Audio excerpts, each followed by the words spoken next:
Stepmom demanded I pay $800 rent, so I evicted her, her 2 freeloader kids, and took back the $1,200,000 house my grandparents secretly left me. Edit. Holy crap, this just blew huge overnight. Thank you for all of the recognition and support. I will try to answer queries in the comments. Also, to those who claim this is bogus, I wish it were. LOL. And yes, I have proof. But I will not disclose it due to legal concerns. Edit 2. In case you're wondering, I'm 22, female. My father is 46, male. My stepmother Tracy is 43, female. My stepbro Brandon is 25, male. And my stepsister Sierra is 21. Yes, they are not their true names for obvious reasons. Okay, buckle up because this is going to be a lengthy one. Seriously, get some popcorn or something, because there's a lot to unpack here. I've been holding this for weeks, and just need to get it off my chest. Some background information is required first, and trust me, it will be useful later. I lost my mother to breast cancer when I was 8. It sucked, obviously, but we made it through. However, my father was absolutely wrecked, and he was scarcely able to function for the first year. By the way, my mother's parents are amazing saints and stepped up big time. They practically moved in with us to assist care for me while my father dealt with his loss and attempted to keep his business functioning. Quick remark regarding the house situation, because it will be very significant later. My grandparents were rather well off. Not very rich, but comfortable enough to purchase this massive 4-bedroom home in one of Boston's nicer districts. The plan was that we'd all live together so they could properly raise me. To be honest, that worked really well for a while. But then my father met Tracy, not her real name but it fits her perfectly, LOL, at a business conference in Chicago approximately 2 years after my mother died. He was there to grow his consultancy business or whatever, and she was working as an event coordinator. According to him, they simply clicked. Tracy must have seen an opportunity with a sad widower who ran his own business because she practically traveled across the nation to be with him after only knowing him for about 3 months. And to their astonishment, they married after 6 months of meeting. Talk about red flags. Here's where the fun begins. Tracy brought her 2 children with her. Brandon, now 25, was 11 years old and already a spoiled brat. Sierra, 21F now, was 7 years old and wasn't too horrible at first. But Tracy gradually transformed her into a mini clone of herself. My grandparents tried to be kind about it, but I overheard them late at night discussing how they didn't trust Tracy. They assumed she was only pursuing Dad's money. Plot twist. They were correct. But they kept quiet for Dad's sake, since he appeared joyful for the first time since Mom's death. The first few years were tough. Tracy began small with her BS comments about how the house was adorned. Old-fashioned, it wasn't. How the kitchen needed upgrading, it didn't. And how my grandparents were set in their ways. But then she became braver. She began moving furniture without permission, threw out some of Mom's old decorations, claiming they were accumulating dust, and gradually took over the home. My grandparents were too nice to say anything, and my father was too love-blind to notice. Then the tasks began. At first it was natural that everyone should help around the house, right? Except everyone became just me. Brandon was overly preoccupied with athletics. He struggled at basketball, but Tracy had Dad pay for individual coaching regardless. Sierra was too young, despite being only 1 year younger than me. By the time I was 12, I was doing the majority of the cooking and cleaning. Tracy would literally inspect the baseboards with her finger to see whether I had dusted correctly. Meanwhile, Brandon's room smelled like a mix of Axe body spray and old pizza, and Sierra's floor was continuously covered in clothes she was intending to put away. Here's the truly essential part, which I didn't know until recently. Grandma died in 2019 from heart difficulties, and Grandpa died just 3 months later because he couldn't live without her. They registered the residence in my name, like, legally. It is all mine. They must have sensed this drama coming from a mile away and wished to protect me. But I had no idea about it. Nobody told me. Dad was aware, but I suppose he didn't believe it was necessary to mention. Spoiler, it was quite crucial. Tracy evidently didn't know either, or she would have sought to get her name on the deed somehow. So, for the past few years, I've effectively been living like a servant in my own home, cooking, cleaning, and washing everyone's laundry. Yes, including Brandon's stinky gym clothes. While Tracy sat on her ass watching Real Housewives and whining about how I loaded the dishwasher incorrectly. Brandon graduated from college 2 years ago. Barely. To be honest, I am very sure Dad paid someone off and hasn't worked since. He claims he's trying to be a content creator. However, his TikTok has only 200 followers and is mostly just him executing terrible dance moves. Badly. Sierra is in her 3rd year of college, ostensibly studying business but actually just partying and uploading pretty Instagram photos of her Starbucks cups. Dad pays for everything. Her apartment near university, which she seldom uses because she is often at home. Her car, which she has crashed twice. And her credit cards, which she maxes up every month. And there I was, working part-time at Starbucks, taking online classes, doing all the housekeeping and trying to save money because Tracy kept implying that I needed to start contributing to the household.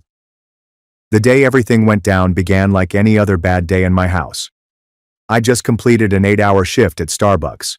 Some Tracy, lowercase k, hey, yelled at me over almond milk. But that's another tale, and I was tired.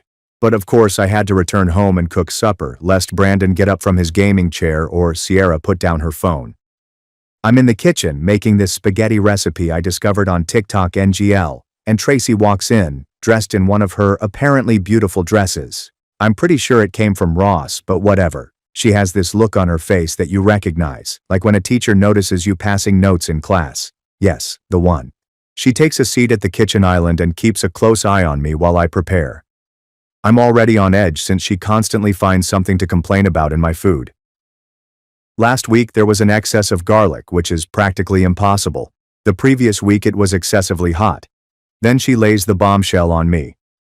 We need to have a serious discussion about your living situation. I'm like, what living situation? I have been here longer than you, lady. But she continues. Your father and I have been chatting, and we believe it is time you started paying rent. After all, you're working now, so it's not fair for you to live here for free while we cover all of your bills. Y'all. This woman's boldness. I'm genuinely standing there, wooden spoon in hand, sauce probably burning, trying to digest this BS. Meanwhile, I can hear Brandon upstairs yelling about his KD ratio and KOD while Sierra's TikTok sounds are coming from the living room. So I ask her, trying not to raise my voice because I'm petty but not foolish, what about Brandon and Sierra? Are they also paying rent? She does this thing where she dabs her mouth with a handkerchief even though she hasn't eaten anything, which she learned from Real Housewives ISTG, then she strikes me with. Well, that is different. They are my children, and they are still establishing themselves in life. Brandon is pursuing his content creation job, and Sierra is concentrating on her education. I almost laughed aloud. Brandon's content creation profession consists of lip-syncing to popular songs and playing Fortnite on Twitch for a total of 3 viewers, one of which is most likely his mother and the other an alt account. And Sierra's studies? The girl hasn't opened a textbook since freshman year orientation. But here's when it gets good. Tracy begins to set out her realistic rent requirements, $800 per month in this economy plus utilities, with the expectation that I continue to assist out around the house. I'm standing there stirring the pasta sauce when something inside me snaps.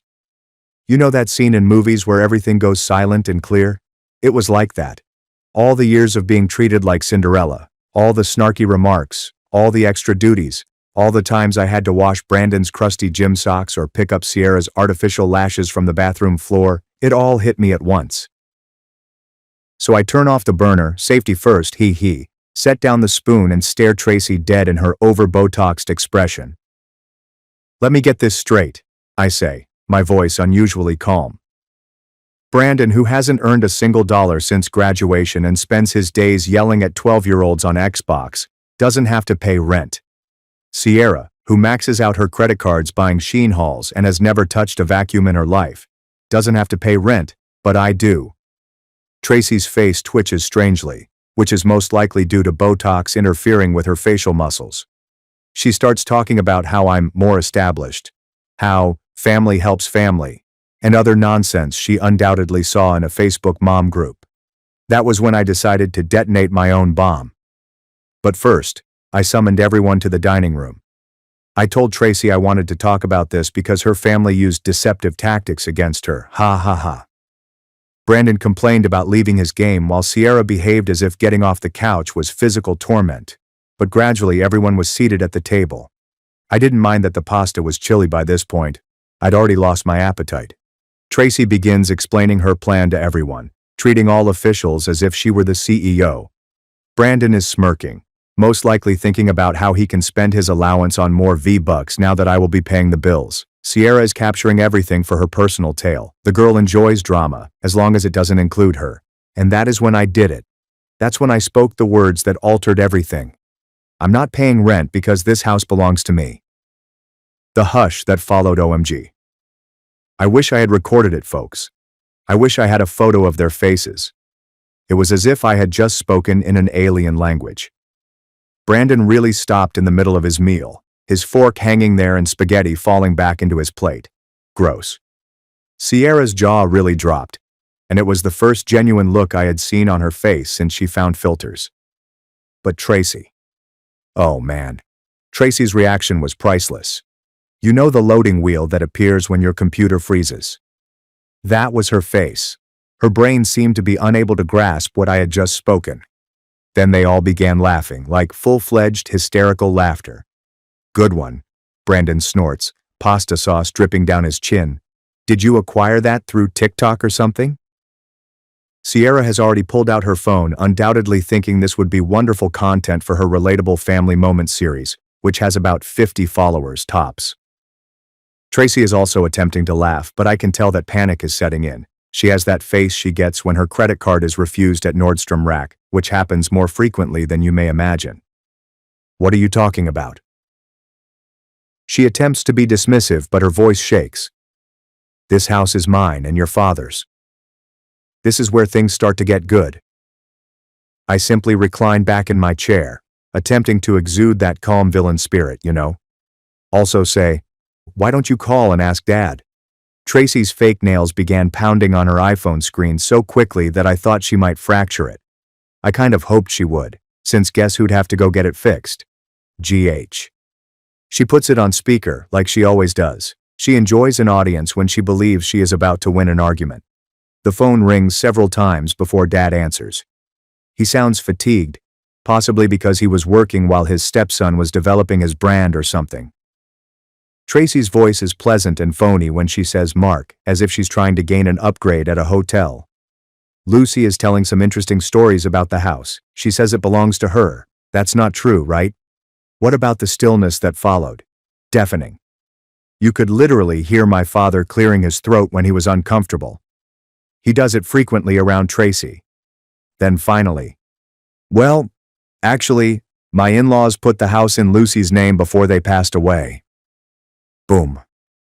Tracy's face changed colors more than my previous mood ring, first with Claire's red, then white, and finally this strange greenish tint I'd never seen on a human before. What do you mean they put it in her name? She practically screams now. When were you going to tell me this? I didn't think it was that important, my father adds softly. To be honest, this is a typical dad move. Not important. Tracy is standing up now, her chair scraping against the floor. You didn't think it was important to tell me that your teenage daughter owns our house? She hangs up on him mid-sentence. The phone hit the table so hard that I believed the screen would fracture. Again, I hoped it would. Brandon is not laughing anymore. He becomes pale when he realizes that the game area he told me to leave was actually mine. Sierra is still recording, but her expression has changed to that of a deer in the headlights. I can almost feel the TikTok drafts getting destroyed in her mind. Tracy is breathing as if she had just run a marathon in her false Louboutins. She's trying to remain calm, but I can see her hands shaking. Well, she continues, trying to sound cool but failing miserably. This has clearly been a misunderstanding. Of course you don't have to pay rent, Lucy. Let's just forget this conversation happened. But here's something I didn't want to forget. I was done forgetting all the nonsense they had put me through over the years. Done being the family doormat. I'm tired of them living rent-free in my house and treating me like a personal maid, so I simply smiled and said, "Oh, we're definitely not forgetting this conversation. In fact, I paused for dramatic effect. What can I say? I've learned from the best. I think it's time we had a serious discussion about your living situation. Tracy's terrified expression, better than any Christmas present I have ever received. But wait, it gets even better. Because while they're all sitting there, processing their new reality, I can hear Tracy's phone vibrating with texts from my father. She is ignoring it, but I know exactly what is going on. He's undoubtedly panicking and texting her about all the legal paperwork my grandparents left, which proves everything I've just said. Okay, so after the nuclear dinner scene, I went to bed feeling really good about myself. Have you ever felt empowered to confront a high school bully? That's how I felt after multiplying it by 1,000. What about Tracy? Oh no, she was not done. Definitely not. So the next morning, as I'm about to go downstairs for breakfast, I hear Tracy's voice coming from the kitchen. She's on the phone with my father. On speaker. Because, of course. And guess what she is doing? Y'all. This woman is literally attempting to persuade my father to let me move out of my own house. Here's the conversation I overheard, which I captured on my phone. Because at this point, I trust these folks as far as I can throw them. Tracy. Mark, you have to do something about this problem. Your daughter is causing problems. Dad, sounding exhausted. What do you want me to do? Tracy. How about the out-of-state institutions she applied to? You could persuade her to attend one of them. Tell her that it will benefit her independence. I swear to God what chutzpah this woman has. She's actually out here trying to ship me off to another state so she can continue to live in my house rent-free. But wait, it gets better. Dad said, I don't know, Tracy. Tracy, in that sugary, honey voice she adopts when manipulating others. Think about it, Mark. She's young. She needs to experience life away from home. And honestly, pause. I'm worried about her mental health. All this anger she's carrying around, it's not healthy. Excuse me? The only thing harming my mental health is living with the bad stepmother from every Disney film combined. But here's the part that really grabbed me. He said, maybe you're right. I'll talk to her about moving out for college. It might be better for everyone. I literally had to bite my fist to stop shouting. My own father, whom I've lived with my entire life, who I cared for after Mom died, and who I cooked and cleaned for, has just agreed to try to push me out of my own home. So I did what any reasonable person would do. I proceeded into the kitchen as if I had not heard anything. Tracy almost dropped her phone when she saw me. She was still in her silk robe, probably phony like everything else about her, holding her world's best mom coffee mug, which Brandon and Sierra bought for her at the dollar store for Mother's Day, and she behaves like it's fine china. Good morning, sweetie, she says as if she isn't trying to get rid of me. I made coffee. First and foremost, she did not prepare coffee. Instead, she loaded a K-cup into the Keurig I purchased with my Starbucks money. Second, honey, since when? Brandon stumbles in, looking like a zombie, presumably up all night streaming to his 3 viewers, and Sierra follows shortly after, already fully camera ready. It takes her 2 hours every morning, I kid you not. We're all sitting there, having breakfast, which I made. Tracy doesn't know how to cook anything that doesn't come from a microwave, and the tension is so strong you could cut it with a knife. Brandon shovels cereal into his mouth while scrolling through TikTok. Sierra takes pictures of her untouched avocado toast for Instagram, and Tracy pretends to read emails on her phone. But I can tell she's actually looking up how to evict someone who owns your house. Tracy, you're not very subtle with the phone angle. That's when I started to have fun. Hey Tracy, I replied casually. I was thinking about what you said yesterday. About rent. She perks up like a meerkat, undoubtedly expecting me to back down. I suppose you're correct. People should pay rent to live here.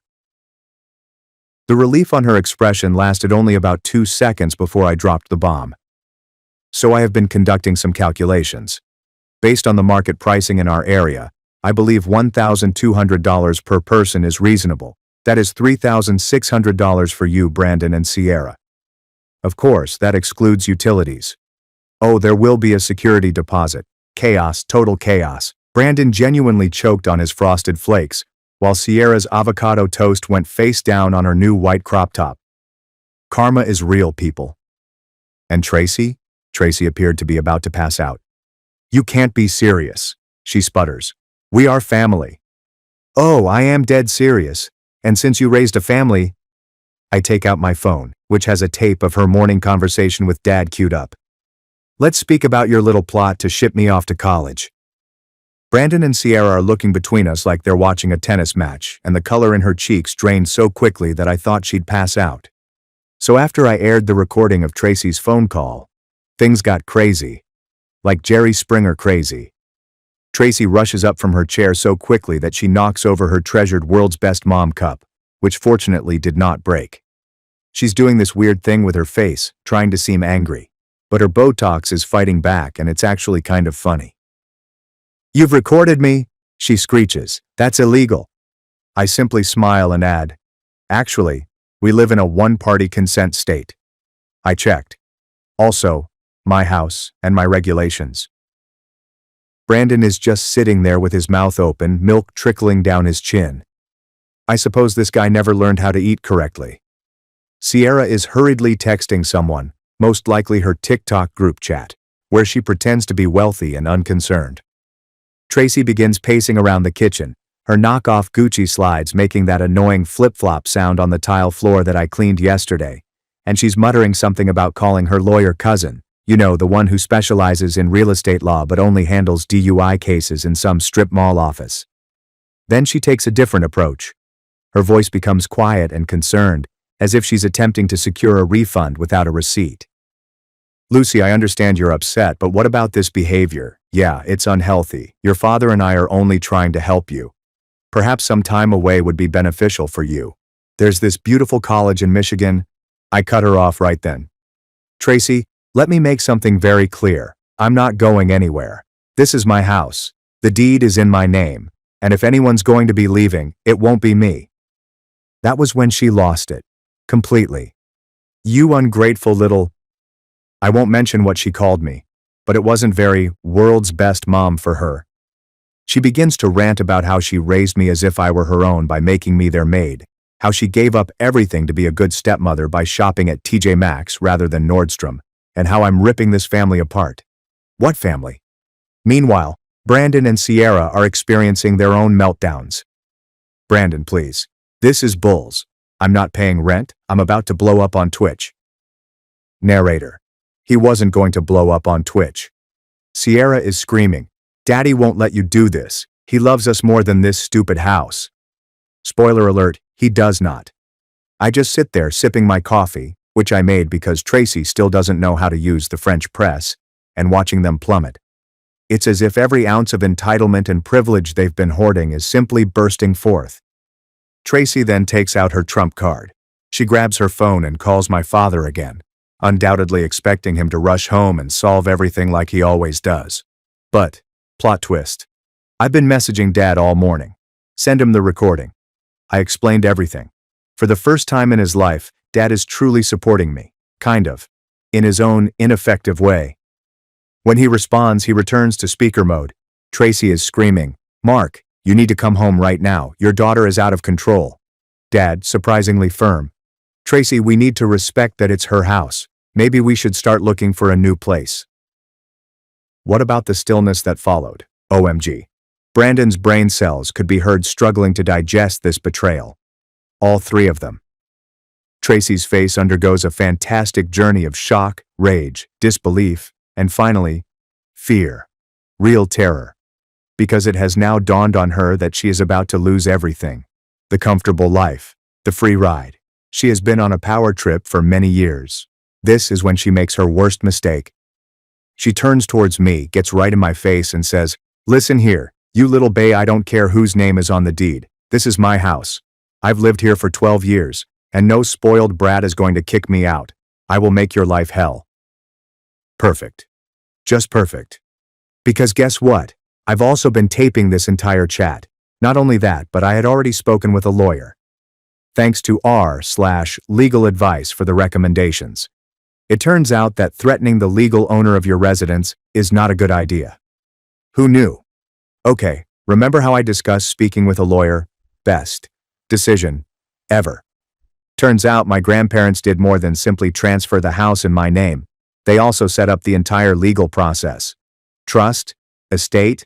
I'm not sure what legal terminology is, but it basically prevents anyone from contesting it. My lawyer actually laughed when she saw Tracy's legal threats in the texts I showed her. But let me back up a little. The day following Tracy's minor breakdown, I went nuclear. I served them all with legitimate eviction notices, including official court paperwork. Tracy's facial expression when she was served? Priceless. She attempted to refuse to take the documents, but apparently that is not how it works. Thank you, Reddit. Brandon's reaction was precisely as expected. He flung his gaming chair down the stairs, breaking it. Elmo karma. Sierra had a complete Instagram live tantrum. Congratulations on gaining almost 200 followers. What about Tracy? Oh man. Tracy became completely insane. First, she attempted to contact every single lawyer in town. But here's the thing with small-town lawyers. Everyone knows each other, and after the first couple told her she had no case, word spread. Even her DUI cousin refused to touch it. Then she took the social media way, posted a lengthy dramatic Facebook status on how her ungrateful stepdaughter was attempting to make her family homeless. But that backfired when one of my mother's old friends mentioned Tracy's treatment of me throughout the years, accompanied by receipts. Side note, a shout out to my mother's friend Elise, who has been saving screenshots of Tracy's BS for years. The hero we did not realize we needed. What is the best part? Tracy's expensive country club friends began to distance themselves. It turns out that they dislike associating with those who are about to become homeless. Funny how that works. Meanwhile, Brandon and Sierra are experiencing their own crisis. Brandon finally recognized that being a content producer isn't a career when you have 247 followers and your main content is about Fortnite. He tried looking for actual jobs, but professional gamer, unofficial, does not sound good on a resume. Sierra's sorority friends found out about everything since she shared it on her private story, which has roughly 200 followers. They're now everyone chatting about how her luxury bags were most likely fakes and that her father isn't genuinely wealthy. She's having a complete identity crisis. But the real drama began when Tracy attempted her final desperate move. She waited until I was at work before attempting to rearrange some things in the house. By reorganizing, I mean she attempted to take some of my mother's old jewels, which my grandparents had left for me. Unfortunately for her, I had previously installed surveillance cameras following the eviction notice. Thanks again, Reddit, for the advice. I caught her on film trying to put my mother's antique necklaces into her trashy Michael Kors purse. I called the cops. I filed a report. I showed them the footage. Tracy tried to explain to the police officer that she was only moving jewelry that didn't belong to her. Her phony tears didn't work this time, most likely because her mascara wasn't even running.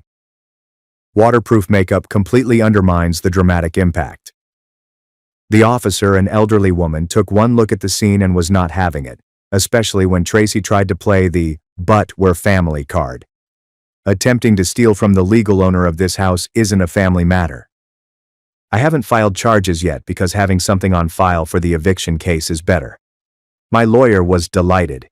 Speaking of the eviction, remember how Tracy used to talk about her investment accounts and how she was independently wealthy before dating my father?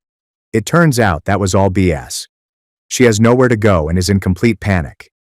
She tried calling my father's sister for assistance, but my aunt, who never liked Tracy, simply forwarded her a link to apartment ads in the shady section of town. I felt awful for a moment until I remembered Tracy inadvertently donating my mother's Christmas ornaments to Goodwill. The worst part? My father finally grew a spine. Kind of. He told Tracy that if she does not go gently, he will not accompany her. It turns out that even he was tired of her toxic BS after 12 years. I will notify you when they leave. Final update. So, after the entire jewelry theft attempt, Tracy realized she was in trouble. Tracy, on the other hand, felt compelled to make the most spectacular exit imaginable. The day before the final eviction deadline, she attempts one last power play. Calls this a family meeting. LMAO, what family? And walks in wearing her phony Chanel suit with the evident wrong pattern, which she claims is vintage. She has a full speech planned about how she's choosing to leave because she can't take the negativity or whatever. Tracy begins this monologue by explaining how she is taking the high road. When did getting legally evicted become an honorable act? Then she drops what she believes is her trump card. Your father and I have decided to move to Florida. We just bought a beautiful house in Tampa. Much nicer than this old place. First and foremost, they did not make any purchases. I honestly saw her GoFundMe for Family in Crisis Needs Housing, which received exactly $43 in donations. The majority came from her multi-level marketing group. Second, my father wasn't even present for this news. He was in a hotel. It turns out that witnessing your wife try to steal your deceased wife's valuables is quite depressing. Who knew? But here's when it gets good. While Tracy is doing her faux elegant exit speech, the movers I hired arrive. Specifically in the midst of her "this house was beneath me anyway" diatribe. There are these gigantic dudes coming in with crates and dollies. Tracy's face does that odd frozen thing again. Botox with wrath equals comedic gold. She began shouting about how she wasn't prepared and needed more time to organize her items. The head mover guy shouts out to Mike, "You're a real one," looks at her and says, "Ma'am, we have strict instructions. Everything gets packed and moved to your storage unit today. If you want your stuff, you'll need to take it up with the court." Y'all. She lost it. Full nuclear meltdown. Started snatching random items claiming they were family heirlooms, including my mother's ceramic bowl, which she had wanted to throw away last year. Sierra's upset because her TikTok backdrop has been wrecked. Brandon is having a panic attack because he cannot disconnect his gaming equipment quickly enough. But this is the finest part. Tracy used to brag about her designer items, vintage bags and expensive clothing. The movers begin packing it, and half the labels practically come off. While all of this is going on, I'm sitting on my couch, having coffee at home, and watching them scramble. I posted a couple updates to my private tale, and suddenly all these individuals from high school are sliding into my direct messages like, "OMG, I always knew she was fake." Final inventory of items they attempted to steal on their way out. 3 of my mother's necklaces, captured on camera. My grandmother's china set, also on camera. The nice coffee maker, I purchased it with my Starbucks money. Every single towel in the house, a strange flex, but okay. The garage door opener, really. But you know what? They can keep the towels. I've already purchased new, extremely excellent ones that Tracy would have complained were too expensive while spending $500 on her false designer items. What about the actual eviction? Chef's kiss. They had to complete the walkthrough with the sheriff's deputy, which was a typical process but more fulfilling. Tracy tried to claim that I damaged her belongings during the relocation. The deputy simply pointed at my security cameras and asked if she wanted to file a fake report. She shut up quickly. So where are they now? Tracy and my father are staying in her sister's 2-bedroom apartment in the next town over. Apparently it's not working well, as her sister wrote on Facebook about ungrateful house guests who don't do dishes. Brandon had to sell his gaming equipment to put down a deposit on a room in a shady house share. He's currently working at GameStop, which could be beneficial to him. Sierra moved in with her sorority sisters, but it only lasted a week until they became tired of her sobbing. Now she commutes 2 hours to college from her mother's sister's house. Her most recent TikTok is about being humbled, but she's still being rationed in the comments. As for me, the house is so quiet now. Like, strangely peaceful. There will be no more odors of imitation luxury perfume everywhere. No more passive-aggressive notes about properly loading the dishwasher. No more 3 a.m. screaming from Brandon's gaming sessions. I converted his previous room into my home office, which is already furnished with genuine designer items because I can afford it now that I am not paying for their groceries. Sierra's room is becoming my ideal closet. Tracy's meditation room, where she spent the day watching Real Housewives, is now my yoga studio. Dad calls occasionally. He's living with Tracy for now, but really? He seems exhausted. I believe he has finally realized what everyone else knew 12 years ago. He married a gold digger who isn't even skilled at gold digging. Was I overly harsh? Maybe. Do I regret it? Nope, they screwed around. They discovered it. It turns out that karma doesn't care about your faux Gucci slides. Final update. My mom's best friend Elise is currently renting one of the spare rooms, so I'm not alone in this large house.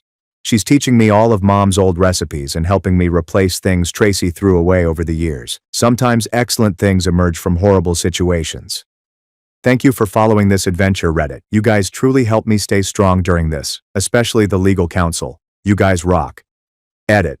Holy crap, this is the end. Thank you for all of your help throughout this wild adventure. You guys are fantastic. Edit 2. Please stop requesting me to post security camera footage. I'm not trying to be blacklisted, lol.